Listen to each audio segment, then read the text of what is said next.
2025년 9월 29일 리야드, 사막의 한복판, 세계에서 원유를 가장 많이 가진 나라의 수도입니다.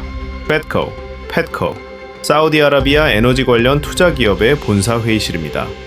밖은 50도입니다. 에어컨을 빵빵하게 틀어야 하는 이유가 기온 때문만이 아닙니다. 그날 회의실 안의 공기도 뜨거웠습니다. 사우디 대표가 계약서 위에 사인을 했습니다. 상대는 대한민국 전라북도 정읍에서 온 작은 회사였습니다. 계약 내용이 아이러니합니다. 사우디아라비아, 아랍에미리트, 호주, 뉴질랜드 네 나라에 대한 한 가지 기술의 독점 영업권. 기술 이름은 RGO, 번역하면 재생기름입니다. 기름을 만드는 게 아닙니다.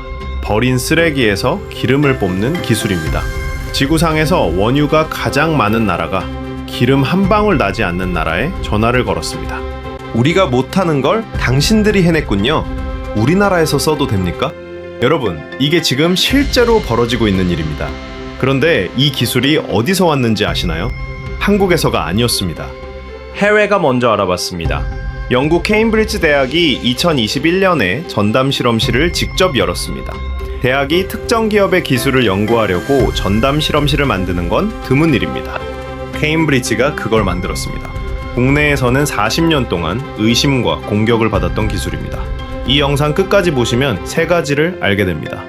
왜 세계 최대 산유국이 기름 없는 나라의 쓰레기 기술에 돈을 냈는지, 왜 이 기술이 국내에서 40년을 외면받다가 해외에서 먼저 터졌는지, 그리고 이게 지금 여러분의 쓰레기 봉투, 일자리, 자산과 어떻게 연결되는지입니다.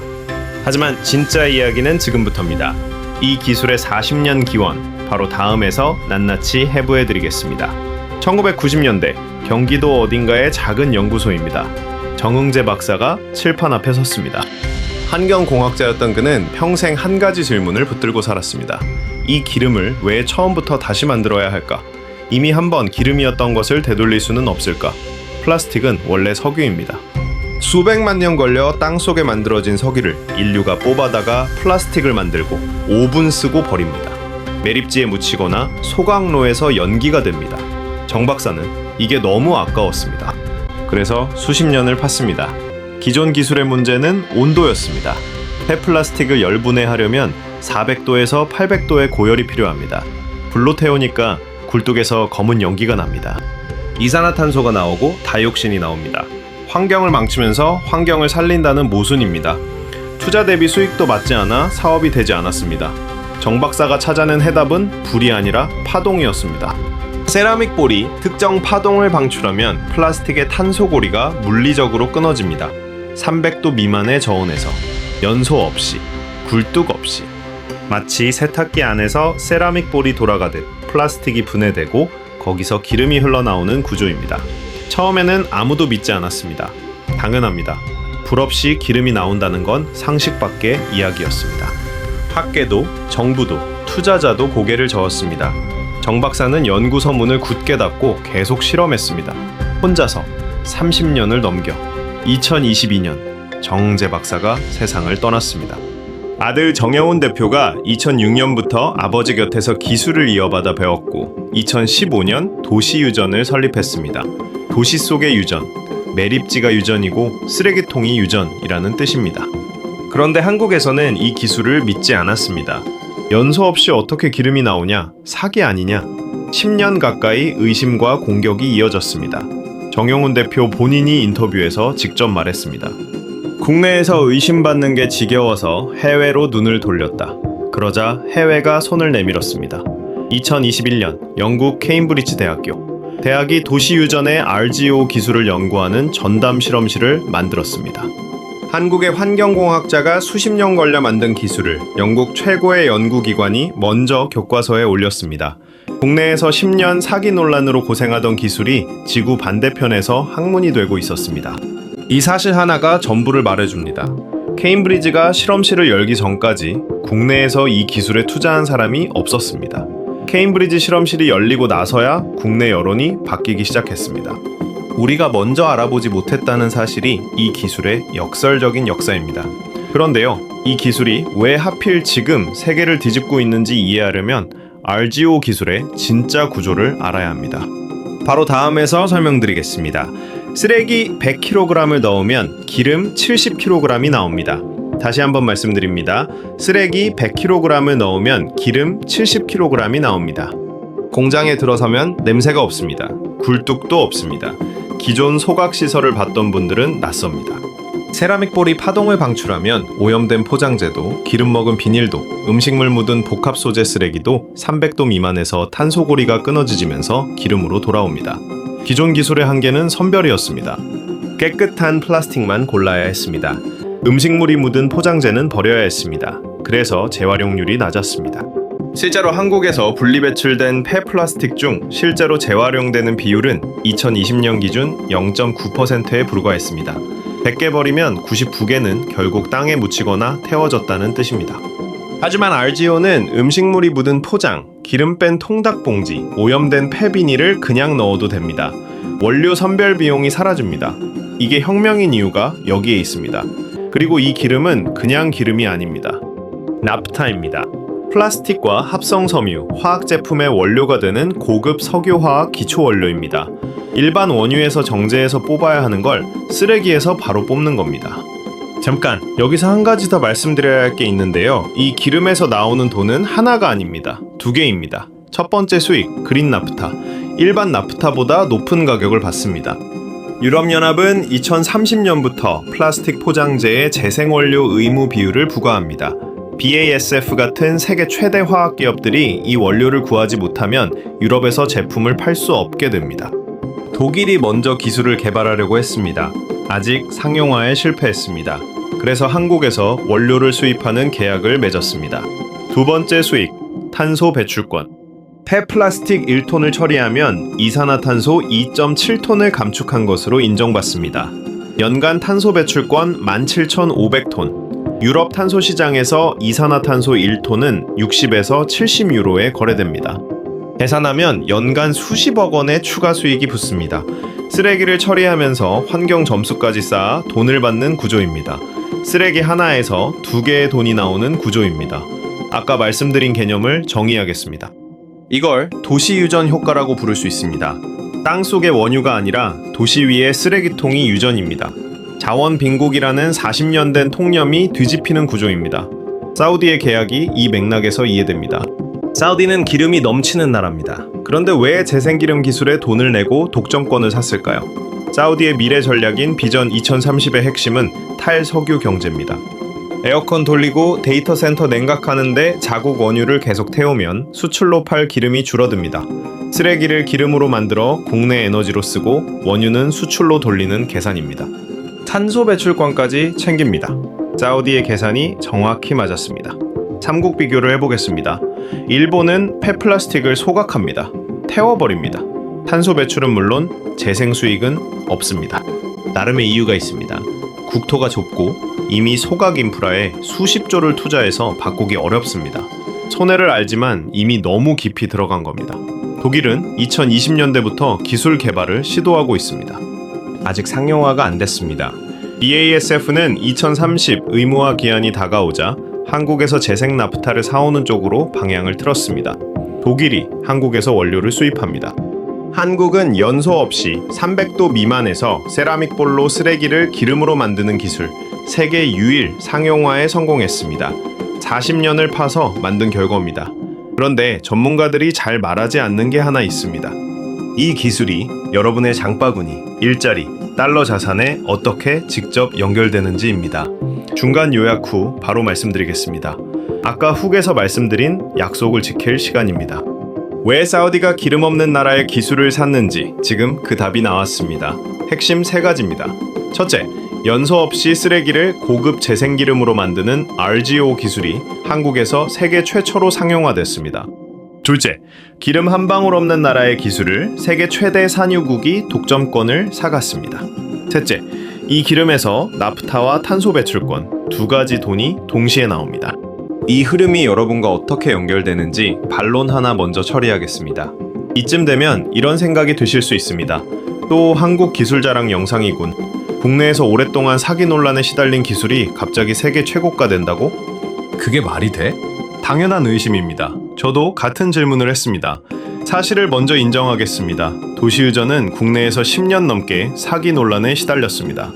연소합실 기름이 나온다는 주장을 믿지 못하는 전문가들이 많았습니다. 정영원 대표 본인도 국내에서 의심받는 게 지겨워서 해외로 눈을 돌렸다고 직접 말했습니다. 인정합니다. 그리고 그게 전부입니다. 지금은 다릅니다. ISCC+, PSM, KTR 세 가지 국제 친환경 인증을 모두 통과했습니다. 이 인증들은 기업이 자체 발행하는 게 아닙니다. 유럽 기준의 제3자 기관이 원료 추적부터 공정 검증까지 전부 다 봅니다. 케임브리지 대학교 전담 실험실이 2021년에 열렸습니다. 환경부 장관상을 수상했습니다. 사우디 페드코가 투자 계약을 체결했습니다. 전복 정읍 웨이브 정읍 공장이 2025년 11월 상업 가동을 시작했습니다. 감정이 아니라 계약서와 인증이 말합니다. 페드코가 투자를 결정한 것은 감동적인 스토리 때문이 아닙니다. 계산이 맞기 때문입니다. 그 계산이 여러분과도 연결됩니다. 이쯤 되면 이런 생각이 드실 겁니다. 그래, 기술은 대단한데 이게 나랑 무슨 상관이야? 당연합니다. 그런데 잠깐 계산을 해봅시다. 직장인이라면 이렇게 연결됩니다. 한국은 지금 폐플라스틱 처리 비용을 쓰레기 봉투 값으로 국민이 직접 냅니다. 지방자치단체가 폐플라스틱을 처리하는 비용은 매년 오릅니다. 그 비용이 결국 공공요금과 지방세에 얹힙니다. 여러분, 월급에서 보이지 않게 나가고 있습니다. 3단 인과체인으로 보겠습니다. 1단계, 폐플라스틱 처리 비용 상승. 2단계, 지자체 예산 부족으로 공공요금 인상. 3단계, 여러분, 관리비 고지서에 올라옵니다. 이게 현재 구조입니다. 그런데 이 쓰레기가 수출 원자재가 된다면, 지방 공장이 폐플라스틱을 사간다면, 처리 비용이 아니라 처리 수익이 생긴다면, 역방향 인과체인입니다. 1단계, 쓰레기가 원자재가 돼 수익 발생. 2단계, 지자체 폐기물 처리 예산 절감. 3단계, 공공요금 인상 압박 완화. 여러분, 고지서가 안 오릅니다.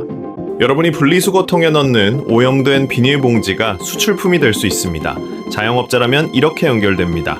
포장재 원가가 오르는 시대입니다. 석유화학 원료 가격이 오르면 봉투, 용기, 포장재 가격이 따라 오릅니다. 그런데 EU 기준이 강화되면 글로벌 화학사들이 한국산 재생 나프타를 더 많이 사갑니다. 한국 화학산업이 원가 경쟁력을 갖추면 포장재 공급망이 안정됩니다. 내 가게에 들어오는 봉투, 용기, 포장재 가격 상승 속도가 느려지는 구조가 생깁니다. 투자자라면 이렇게 연결됩니다. 탄소 배출권은 이미 거래되는 자산입니다. 유럽 탄소 시장에서 이산화탄소 1톤의 가격은 60에서 70유로 수준입니다. 한국 탄소 배출권 거래소도 열려 있습니다. 재생유 산업이 커질수록 탄소 배출권 공급이 늘어나고 탄소 가격 동향이 이 산업의 수익성과 직결됩니다. 도시유전 효과를 다시 정의합니다. 땅속의 원유가 아니라 도시 위의 쓰레기통이 유전. 여러분이 오늘 버린 쓰레기 봉투가 한국 네 번째 수출 기둥의 원료입니다. 그렇다면 이 흐름이 앞으로 어떻게 전개될까요? 세 가지 시나리오로 정리해드리겠습니다. 시나리오 A, 최악입니다. EU 인증 장벽이 높아지는 경우입니다. 유럽이 2030년 의무화를 강화하면서 재생원료의 추적 가능성 요건을 높일 수 있습니다. 어떤 쓰레기에서 나온 기름인지 블록체인 수준의 이력 관리를 요구할 수도 있습니다. 한국 공장 규모가 아직 작아서 EU 인증 기준을 모두 맞추기 어렵다면 수출이 막힙니다. 이 경우 국내 시장에만 의존해야 하고 성장이 더뎌집니다. 탄소 배출권 수익도 기대보다 낮아집니다. 하지만 가능성은 높지 않습니다. ISCC 플러스 인증을 이미 획득했고 EU 수출은 이미 시작 단계에 있습니다. 유럽이 기준을 갑자기 바꾸면 자신들도 2030 의무화 목표를 맞출 원료가 사라집니다. EU도 이 기술이 필요합니다. 시나리오 B, 현실입니다. 사우디 공장 착공과 국내 10개 시설 확충입니다. 가장 현실적인 흐름입니다. 점읍 공장이 풀가동에 들어갑니다. 사우디에 도시 유전 기술이 이전되고 현지 공장이 착공됩니다. 한국 정부 목표대로 공공 열 분해 시설 10개가 확충됩니다. 재생 나프타 수출이 본격화됩니다. 탄소 배출권 수익이 수십억 단위로 가시화됩니다. 연간 수천억 원 규모의 새 산업이 만들어집니다. 기름 한 방울 안 나는 나라에서 재생기름 수출 강국으로. 시나리오 C, 반전입니다. 한국이 글로벌 재생원료 패권을 장악하는 경우입니다. 2030년 이후 유럽뿐 아니라 북미, 아시아도 재생원료 의무화를 시작합니다. 탄소 배출권 가격이 지금의 2배, 3배로 오릅니다. 사우디에 이어 아랍에미리트, 오만, 카타르가 차례로 라이선스를 요청합니다. 호주와 뉴질랜드의 독점권은 이미 페드코가 쥐고 있습니다. 이 시나리오에서 한국은 반도체, 배터리, 조선에 이어 4번째 세계 1위 산업을 가지게 됩니다. 이름은 재생원료 기술 수출국. 자원 빈국이라는 단어가 교과서에서 지워지는 순간입니다. 잠깐, 여기서 전문가들이 절대 말하지 않는 게 하나 있습니다. 어떤 시나리오가 되든 여러분이 지금 당장 할 수 있는 것이 있습니다. 지금 당장 할 수 있는 3가지입니다. 첫째, 폐플라스틱 분리수거를 제대로 하세요. 귀찮다고 넘기셨던 분들, 지금은 이유가 생겼습니다. 음식물 묻은 비닐도, 오염된 포장재도 원료가 됩니다. 깨끗하게 씻을 필요도 없습니다. 그냥 분리해서 버리면 됩니다. 여러분이 버리는 쓰레기가 수출 원자재의 원료입니다. 분리수거가 애국이 되는 시대가 됐습니다. 둘째, 탄소 배출권 ETF를 공부하세요. 당장 투자하라는 게 아닙니다. 국내에는 코덱스, 탄소 효율, 그린 뉴딜 같은 상품이 있습니다. 탄소 가격이 오를수록 재생유 산업의 수익성도 함께 높아지는 구조입니다. 탄소 가격과 재생원료 산업은 같은 방향으로 움직입니다. 공부하는 것 자체가 이 흐름을 이해하는 첫걸음입니다. 셋째, 도시 유전 뉴스. 3가지 키워드를 추적하세요. 사우디 공장 착공, EU 수출 실적, 탄소 배출권 판매 계약. 이 3가지 뉴스가 나올 때마다 이 산업의 규모가 달라집니다. 지금은 공부하는 시기입니다. 큰 흐름을 먼저 이해하는 사람이 이 변화 안에서 먼저 준비할 수 있습니다. 오늘 이야기를 마무리하겠습니다. 1990년대 경기도 어딘가의 연구소. 정응재 박사는 쓰레기를 보면서 유전을 봤습니다. 수십 년이 걸렸습니다. 아들이 이어받아 10년을 더 버텼습니다. 국내에서 의심받고 공격받던 기간이 20년입니다. 아무도 돌아보지 않던 시간이 30년입니다. 영국이 먼저 알아봤고 사우디가 돈을 냈습니다. 한국에서 수십 년 의심받던 기술이 세계 최대 산유국이 살 수 없어서 사간 기술이 됐습니다. 기억하세요. 도시 유전 효과. 땅속이 아니라 도시 위에 유전이 있습니다. 여러분이 오늘 버린 쓰레기 봉투가 한국의 4번째 수출 기둥이 될 수 있습니다. 이 채널에서는 이런 이야기를 계속합니다. 기름 없는 나라가 기름 있는 나라를 이기는 법. 자원 없는 나라가 기술로 자원 가진 나라를 공략하는 법. 아무도 관심 없던 기술이 세상을 바꾸는 법. 구독과 좋아요로 이 흐름을 함께 지켜봐 주세요. 댓글에 ABC 중 어느 시나리오가 현실이 될 것 같은지 남겨주시면 다음 영상 주제 선정에 반영하겠습니다. 다음 영상에서는 물 한 방울 없는 사막 국가가 한국의 물기술을 사러 온 또 다른 역전 이야기를 준비했습니다. 오늘과 판박이 구조입니다. 기대해주세요.